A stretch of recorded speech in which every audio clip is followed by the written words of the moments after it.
Hola a todos, bienvenidos a esta nueva sesión de nuestro club de estudio. Para las personas nuevas en este espacio, les comento que tenemos un video nuevo todos los martes.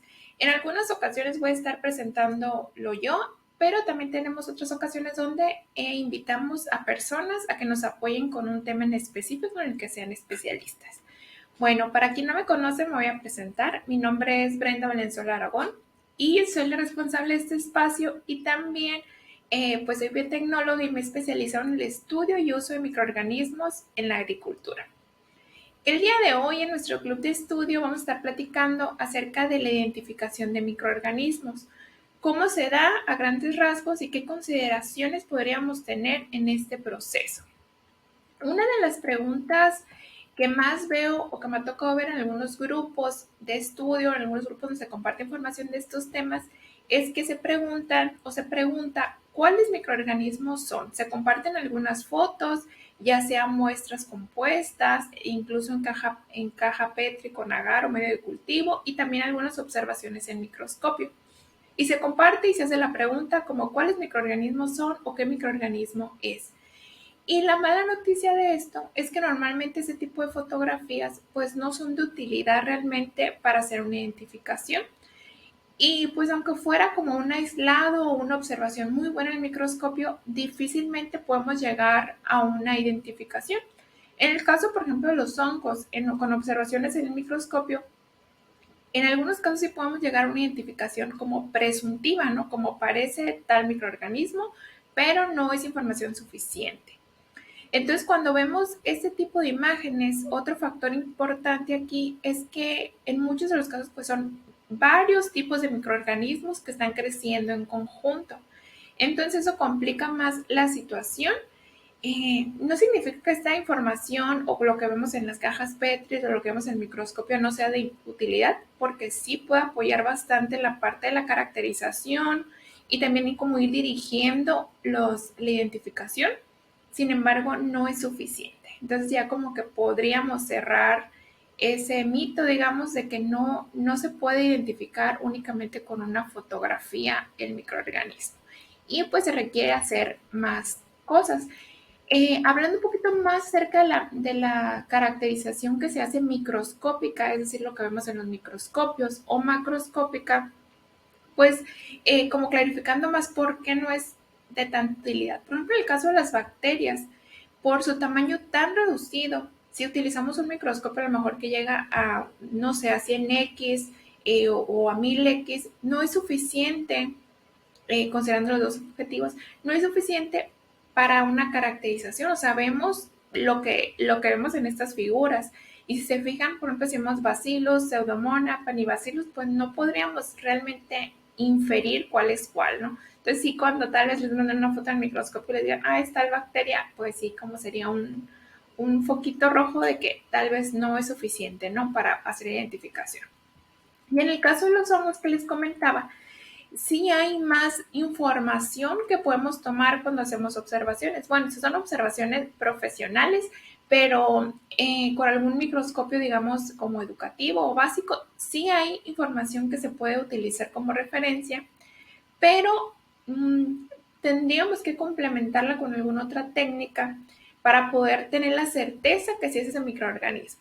Y más, por ejemplo, en el caso de tricoderma o algunos otros, que podemos confundir algunas especies, ¿no? Normalmente como se puede llegar a nivel de género, pero no a nivel de especie. Y ahí pues sí tendríamos que conocer el nivel de especie, pues para utilizarlo con una mayor claridad y a lo mejor un mayor respaldo de que no es una cepa, por ejemplo, patógena de humanos. Que esto va mucho también la parte de identificación, o sea, el valor de la identificación muchas veces radica en que estamos asegurándonos que que no representa un riesgo para la salud del humano o también para el suelo o para la planta. Por eso es tan importante la identificación. Pero ya cuando, entonces, bueno, si no lo puedo identificar únicamente con alguna observación en microscopio, ¿qué tendría que hacer? Hay diferentes técnicas que se pueden utilizar para hacer una identificación. Es importante mencionar también que en muchos de los laboratorios pues no se cuentan con los equipos requeridos para hacer una identificación y se tiene que apoyar con laboratorios externos. Ya más adelante, cuando quieran identificar algún microorganismo, esperemos pronto darles la buena noticia de que los podamos apoyar con ese proceso. Pero por lo tanto, pues tendrían que estar buscando apoyo con algún laboratorio externo que les permita utilizar diferentes técnicas, que ahorita vamos a ver un poco más de esas técnicas. Porque si nos dedicamos, no sé, a la producción de microorganismo en específico, pues no es conveniente invertir todo el equipo que se requiere para la identificación, porque no es algo que se tiene que estar haciendo constantemente. Bueno, sí se tiene que estar verificando, pero no me refiero como en actividades semanales, ¿no? Sino a lo mejor cada año va a depender cómo sea el manejo, pero se tendría que identificar primeramente y seguir corroborando que siguen trabajando con el mismo microorganismo, pero bueno, ese es otro tema. Lo que quería mostrarles con estas figuras, o lo que quiero platicar un poco, es respecto a diferentes ángulos o diferentes esquemas o diferentes, no sé qué palabra utilizar específicamente, enfoques, creo que sería la palabra correcta, diferentes enfoques para estudiar los microorganismos y llegar a una identificación. A lo mejor han escuchado hablar de las ciencias ómicas, que es como muy común actualmente, que surgen básicamente de esta información. Porque nosotros podemos utilizar estas ciencias para estudiar diferentes componentes de los microorganismos. Uno podría ser como la genómica, o la que estudia el genoma de los microorganismos, que el genoma es todo ese material genético que tienen los microorganismos y nosotros y todos los organismos, que habla acerca de qué posibilidades podría tener en su expresión de los genes, ¿no? Pero no está hablando de lo que se esté expresando en ese momento, sino únicamente qué material genético tiene, que podría tener una cierta, digamos, predicción de lo que se puede expresar. Ya cuando hablamos de la expresión de esos genes, hablamos del transcriptoma, que en este caso, para la identificación de microorganismos creo que no es tan útil, pero por ejemplo en el caso de los virus se hace con estudios del transcriptoma o del ARN. Y después esos genes se expresan para llegar a la formación de diferentes proteínas, que eso sería como el proteoma. ¿Y por qué eso es importante? Porque en la parte de identificación podríamos enfocarnos en el estudio del genoma del microorganismo, pero también podríamos enfocarnos en el estudio de las proteínas que lo componen al microorganismo para hacer una identificación, y también nos podríamos centrar en el metaboloma, es decir, los metabolitos que el microorganismo produce y sus funciones, para estudiar el fenotipo, que es la expresión de esos genes, y ya poder ir haciendo una caracterización.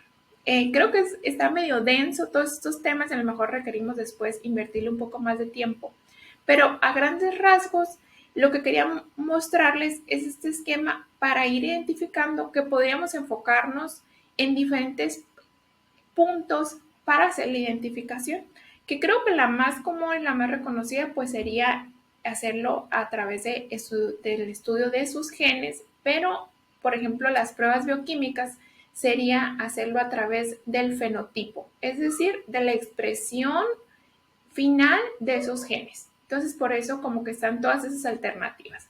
En el escenario ideal deberían ser complementarias, es decir, yo debería estudiar el microorganismo a nivel de genética, de sus genes, perdón, y también a través de cómo se expresan esos genes, a través de su fenotipo o pruebas bioquímicas que es capaz de lograr, de hacer, de producir. Entonces, pues podemos tener estos diferentes enfoques.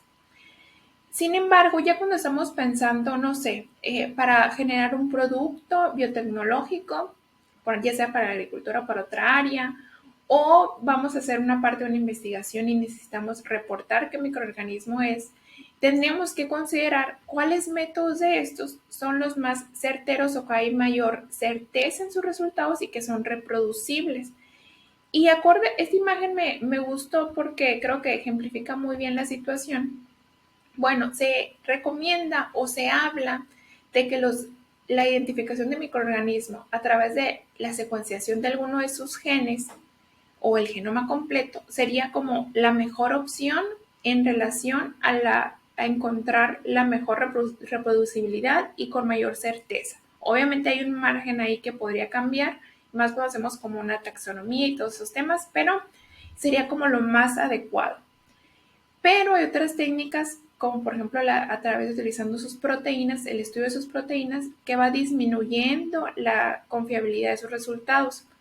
Y después, a través de su fenotipo, igual sigue disminuyendo la reproducibilidad de sus resultados.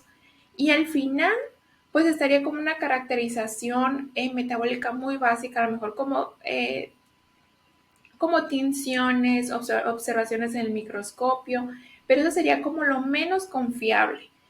Y eso normalmente es lo que se realiza con más frecuencia, ¿no? Ahorita en la actualidad, pero ya tenemos que ir migrando hacia la parte de la identificación a nivel genético, que afortunadamente hay algunos laboratorios que ofrecen este servicio. Igual sería interesante si ustedes conocen algún laboratorio o dirigen algún laboratorio que pueda hacer ese tipo de pruebas al nivel del público, el público en general. Por favor, coméntenoslo, déjenos su contacto en los comentarios para que otras personas que se deseen realizar esta identificación pues tengan la capacidad de contactarlos. En ese momento yo no tengo un laboratorio en específico que les pueda recomendar.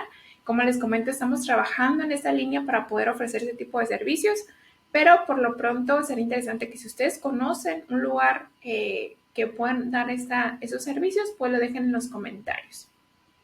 En México sé del CIMPESTAB Irapuato que realizan ese tipo de análisis, o sea, el público en general.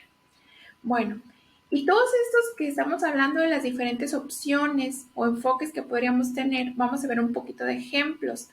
Por ejemplo, el caso de métodos fenotípicos, que es como la expresión del genoma o de los genes, que son los menos confiables, están las pruebas bioquímicas, también el perfil de ácidos grasos, también los métodos de inmunología, por ejemplo, como las tiras rápidas de ACDIA y algunos de ese tipo de sistemas. Después están los métodos proteómicos que se asocian al estudio de sus proteínas y esos son más confiables, digamos que serían como los término medio, que se hace una identificación a través de espectrofotometría, que puede ser de infrarrojo o espectrofotometría de masas.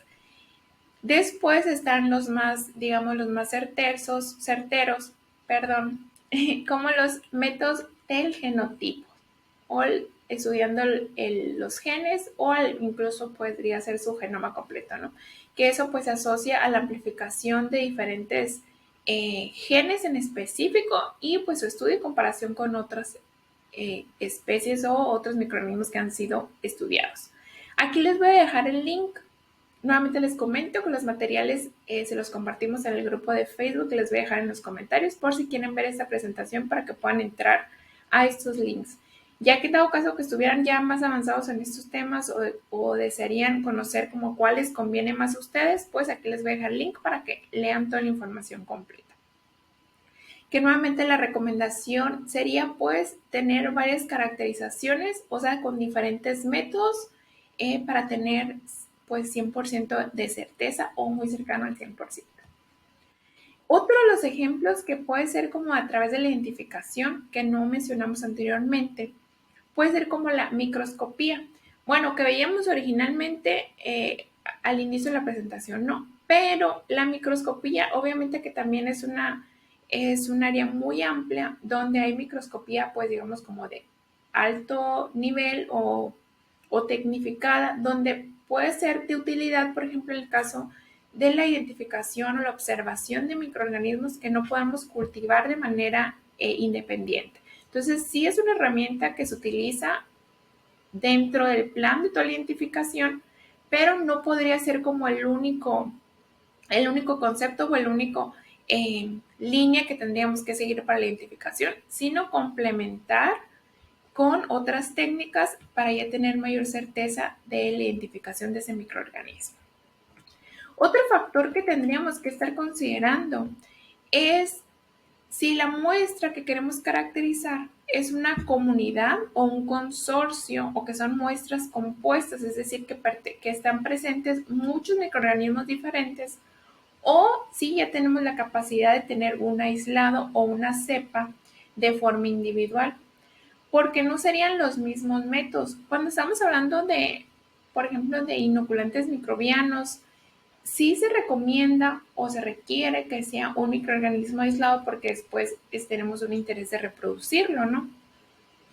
Pero, por ejemplo, en el caso, no sé, a lo mejor de micorrizas, que son microorganismos que no se consideran cultivables de forma independiente, ya tendríamos que utilizar otro tipo de técnicas, ¿no? Por ejemplo, como la extracción de ADN, ya no podríamos hacer eh, pues una extracción de ADN directamente de ese microorganismo, ¿no? Entonces tendríamos que considerar ese tipo de conceptos. Y otro factor muy importante pues sería ese, ¿no? Que si es un microorganismo que se puede cultivar con técnicas de microbiología clásica o si no se puede cultivar, esto también nos dirigiría qué técnica debería utilizar. Por ejemplo, la técnica de espectrofotometría o de pruebas bioquímicas, eso sería únicamente para microorganismos cultivables que se tienen aislados. ¿Y qué sería ese proceso de aislamiento? Pues es únicamente de la matriz, que puede ser como una muestra de suelo, de planta o alguna, como por ejemplo trampa de arroz o algún sustrato ya, hacer un proceso en el laboratorio a través de microbiología clásica para poder llegar a aislados y esos aislados ya posteriormente hacer una identificación puntual.